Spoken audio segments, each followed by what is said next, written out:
بسم الله الرحمن الرحیم. سلامونه او نیکې هیلې ګرانو زده کوونکو.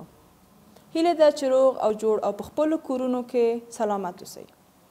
بیا هم یو ځل د تاسو د کورونو ښوونکی زینب حمیدي د ټولګی څلورم ټولګی ریاضي مضمون چې د موږ لوست لومړنی لوست و د عددونو د مقامي قیمتونه پیاوړي کول تر 100,000 پورې د دې درس او یا د دې لوست درېیمې برخې ته تاسو ته ښه راغلاست وایم. ګرانو زده کوونکو، څنګه چې تاسو په دوه تیر لوستونو کې دا وپوهېدلی چې موږ یو عدد تر 100,000 پورې څنګه یې لیکو، په کومو طبقو کې موږ ویشو او هغه مراتب موږ څنګه لولو. موږ په دې کې ډېر سوالونه کار وکړل، ډېر فعالیتونه مو درلودل. په څو طریقو باندې موږ تاسو ته دا وښودل چې ګرانو زده کوونکو څنګه یې کولی شئ یو عدد په مختلفو طریقو باندې تاسو ولیکئ. تر دې دمخه چې موږ د خپل د ننني لوست پیل وکړو، امید دی چې تاسو ټول بیا هم د خپلې کتابچې پنسلونه او کتابونه د ځان سره لرئ.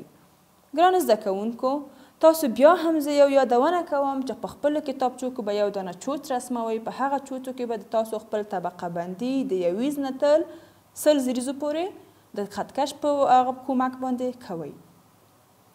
تاسو د کتاب دریم مخ دلته د مونږ سره څلورم ریاضي لرو.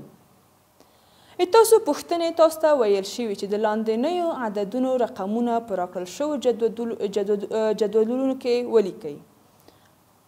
تاسو دلته بیا هم ګورئ چې څو برخې لرئ د خپل د کتاب. 3 سواله دي په دې مخه کې. هر سوال په عباراتو کې دلته درکول شوي دي.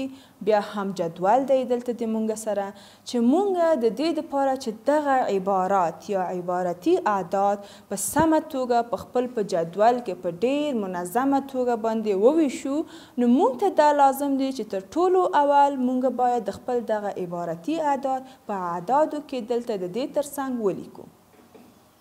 آفرین، انشاءالله تاسو هم د خپل پنسلونه راواخیستل او په خپل کتابچو کومې ولیکل.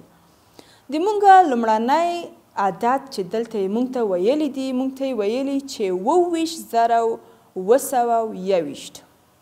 څوک کولی شي چې دغه عدد په خپله کتابچه کې ولیکي او نورو سره یې هم شریکه کړي. راځئ چې ولیکو د خپل دغه عدد دلته په اعدادو کې یا په ارقامو کې. مونږ ته یې ویلي چې 22,921. ډېر ښه. مونږ د خپل اعداد دلته ولیکل. دا شوې د مونږ 2 طریقې. په عباراتو دلته مونږ ته راکړل شوي وو، په اعدادو مونږ ولیکل، بیا هم یې دلته په مراتبو ویشو تر څو مونږ د دغې عدد لوست ښه طریقې باندې کولی وشو. د مونږ جدول په څو مراتبو دی؟ 2 طبقې لري چې د یویزو طبقه ده او د زریزو طبقه ده. هره طبقه څو مرتبې لري؟ 3 مرتبې لري.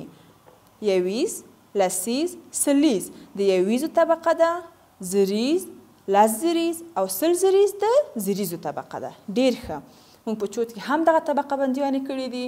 یویز، لسیز، سلیز اوله طبقه ده، زریز، لس زریز او 100 زریز دوهمه طبقه ده. ډېر ښه.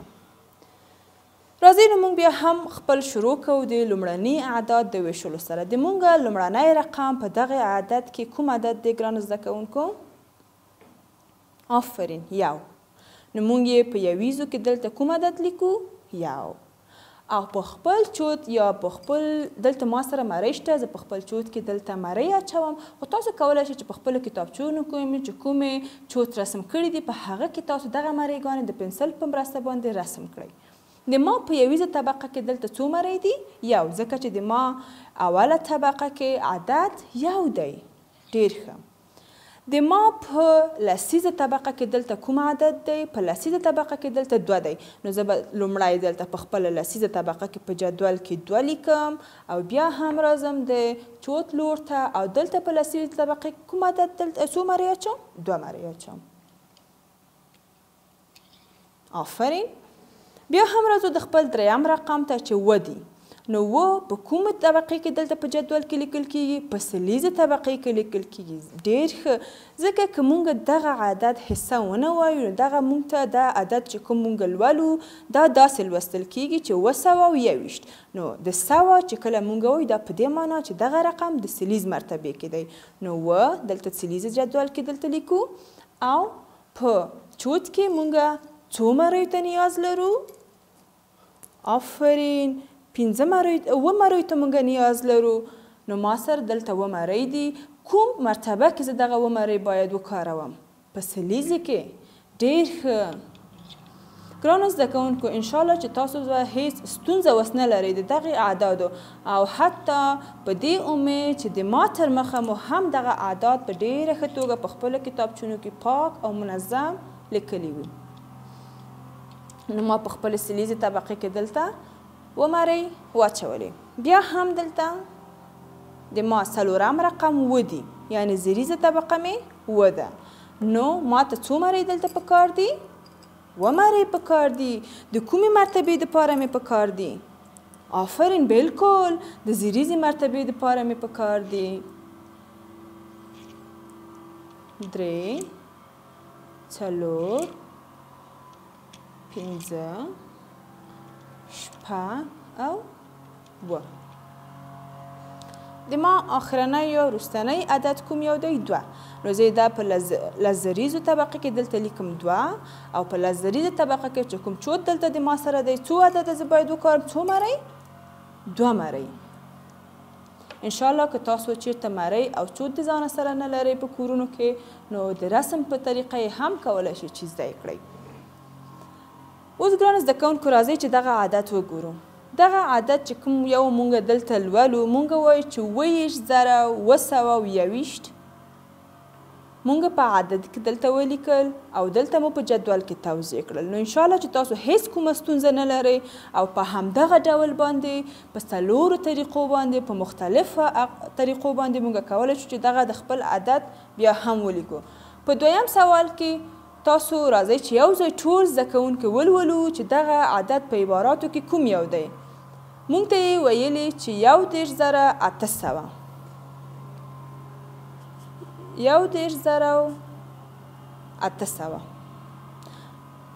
اول رقم 0 بیا هم دلته 2م یا لسیز طبقه کې یا مرتبه کې 0 په سلیزې مرتبه کې 8 په زریزې مرتبه کې 1 او په لزریزې مرتبه کې 3 لیکو په جدول کې.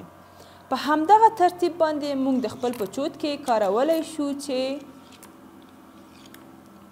کوم عدد چې لرو موږ هم دلته کارولی شو. اوله کې د موږ کوم عدد دی؟ 0. مطلب هیڅ موږ مری ته حاجت نه لرو. لسیزې کې مری ته حاجت نه لرو. په سلیزې کې موږ 8 مریګانو ته حاجت لرو. 1 2 3 4 5 6 و 8. زریزه مرتبه کې دلته څو مریو ته کار لرو؟ 1 ته. زریزه مرتبه کې 1 ته او په لزریزو کې 3 ته.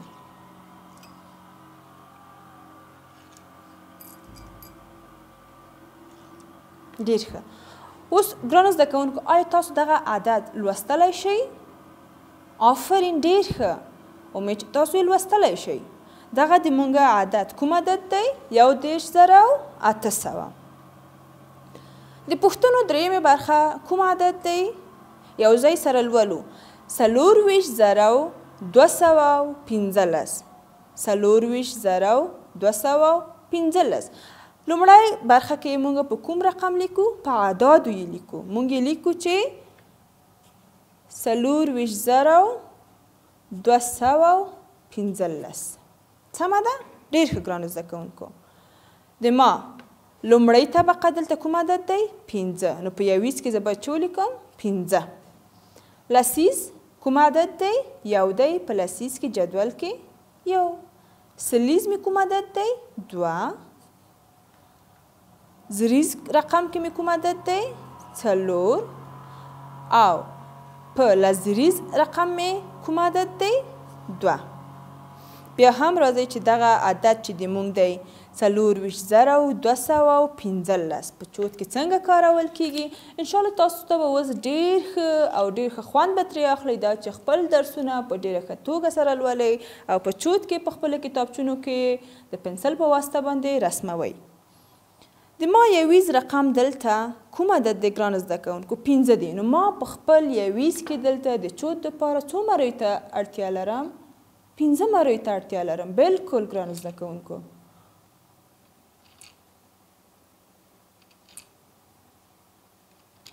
یویز مې 15 مری دي. لسیز 1 مری ځکه چې عدد مې یو دی. سلیز کې مې دلته کوم عدد دی؟ سلیز رقم کې مې عدد 2 دی. نو زه څو مری ته کار لرم؟ 2 مری. زریز مې دلته کوم عدد دی؟ 4. نو زریز دپاره به زه څو مری کاروم؟ بلکل ګرانو شاګردانو 4 دانې.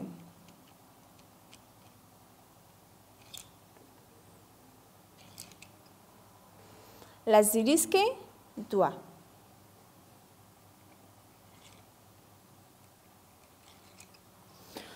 بیا هم مونږ په ډیره اسانه توګه باندې وکولای شو چې د خپل یو عدد په 4 طریقو باندې ولیکو.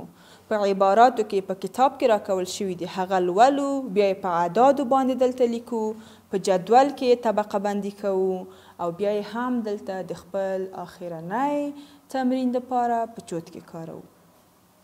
دغه عدد اوس زموږ سره دی 4,215. ګرانو زده کوونکو امید دی چې تاسو د خپل دغه پوښتنې ډېرې ښه توګې باندې کړي وي او اوس بیا هم د همدغې پوښتنو په ادامه کې موږ بعضې سوالونه په مختلفو شکلونو باندې لرو چې یو د بل سره په ډېر ښه په کومک د یو د بل د مرستې کاروو. دلته زه به دلته د چوت نه دغه مری وباسم تر څو موږ وکولی شو چې د نوي سوالونو دپاره یې خلاص کړو. د تاسو د کورنۍ دندې په حیث باندې تاسو د خپل د کتاب 4مه برخه باید په خپله کتابچو کې دغسې چوتونه په دې شکل باندې رسم کړئ، په هغه کې مری رسمي کړئ او بیا یې هم دلته اعداد ولیکئ. یا هم تاسو کولی شئ چې په خپل په کتابونو کې یعنې دغه صفحه کې په پنسل کې دلته ولیکئ.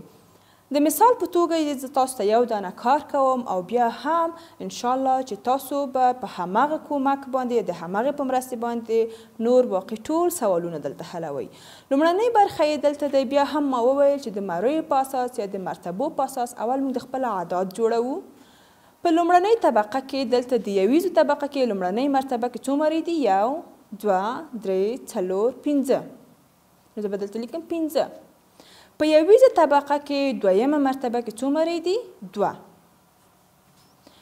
بیا هم په یویزه طبقه کې په دریمه مرتبه کې څو مری دي؟ 1. بیا هم راځو د زرونو طبقې ته یعنې د زریزو طبقې ته. زریزو طبقو ته په لومړنۍ مرتبه کې څو عدده دي؟ 3. له زریزو مرتبه کې هیڅ مری دلته موږ نه وینو. دا په دې معنا چې یعنې 0 دی.